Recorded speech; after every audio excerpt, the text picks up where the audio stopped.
Hi guys, welcome to my channel. இன்றைக்கி நம்ம எங்கள் சித்தி வீட்டுக்கு வந்திருக்கோம். சித்தி நல்லா கறி சோறு சமைச்சிட்டு இருக்காங்க. நல்லா அங்கே பாருங்க, கறி சோறு சமைச்சிட்டு இருக்காங்க. நம்ம இன்றைக்கி ஒரு புடி பிடிச்சிருவோம். அந்த வீடியோ உங்ககிட்ட வரும். இன்னைக்கு செமையாக சாப்பிடுவோம். அங்கே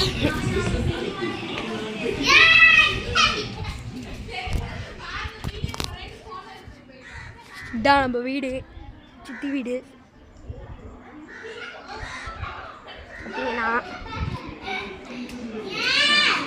எல்லாம் கத்திட்டு இருக்காங்க வீட்டில்.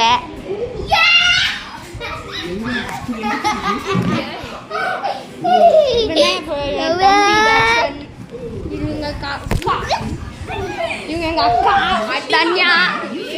அவங்க மூஞ்சிய காட்ட மாட்டாங்க கேமரால. நீ பாடுறாங்க. Bye bye bye bye bye by.